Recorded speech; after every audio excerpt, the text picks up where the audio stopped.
Ang KNN ay hatid sa inyo ng UNICEF.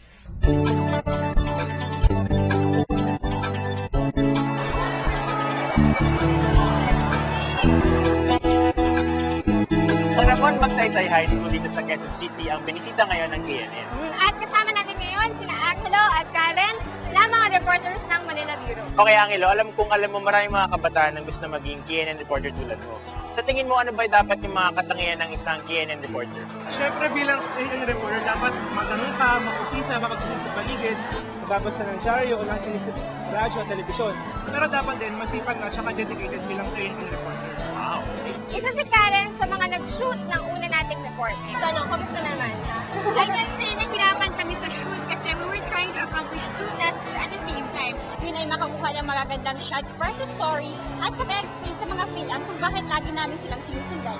O sige, since kayo naman yung gumawa ng una nating story, pati nyo na ipakilala sa amin kung ano yung mapapanood natin. Okay. Pinagawa mo ba ikay Filipino o kabilang ka sa mga nag-aambisyon ng ibang bansa? Sa ulat ng Manila Bureau, kilalanin natin ang ilang nakabataang Filipino-American na bumalik dito sa Pilipinas para pag-aralan ang wika at kulturang Pinoy. Panoorin natin to.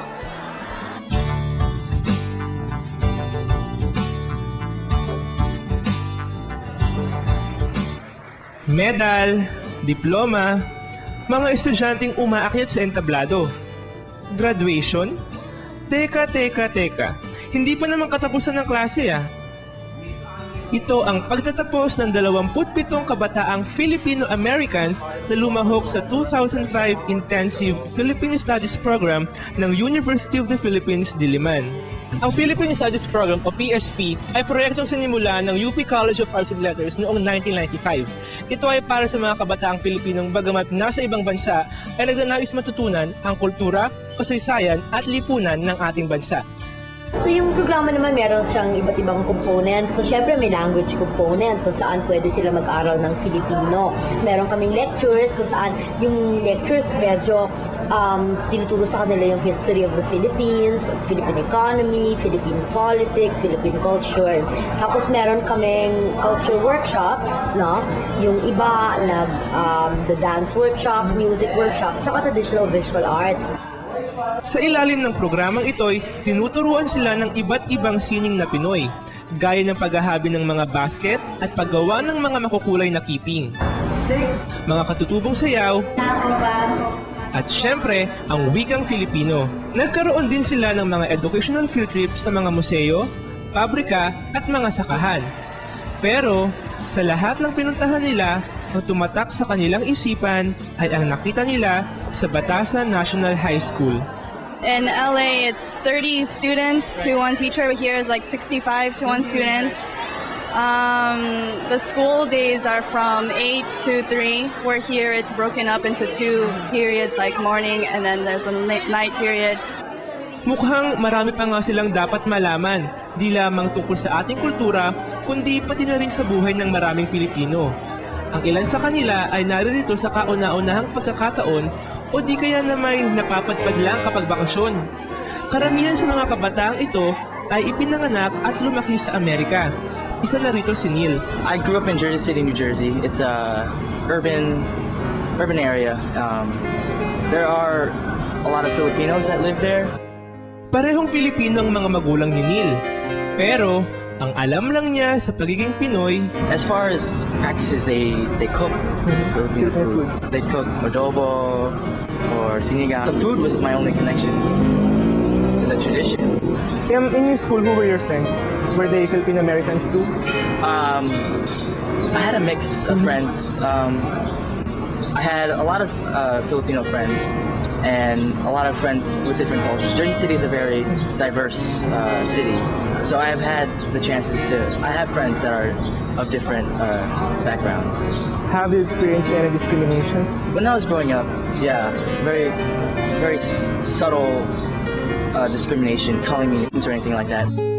At ngayong napapaligiran na siya ng mga kalahi niya, minabuti ni Neil na kilalanin ang kultura ng kanyang mga magulang. I felt like it was something that I needed to do for myself, because all my life I had not been aware of the culture or the history of the Philippines. So I felt like, what better way to find out about it than to go to the Philippines. Panglimang balik na niya ito sa Pilipinas.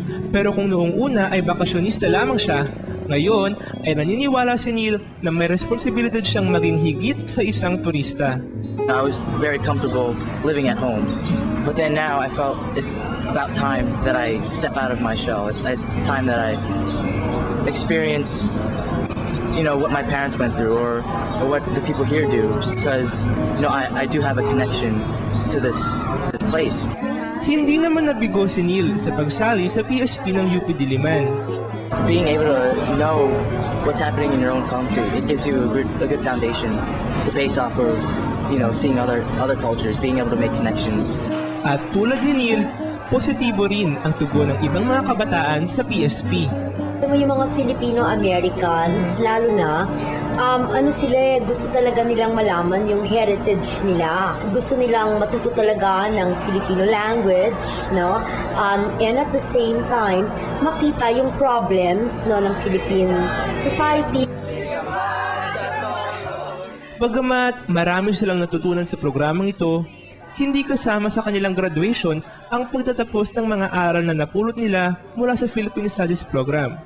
Simula pa lamang ito ng isang mas malaking hamon pagbalik nila sa Amerika, ang pagbaon at pagbahagi ng kanilang mga natuklasan tungkol sa bansa ng kanilang mga magulang.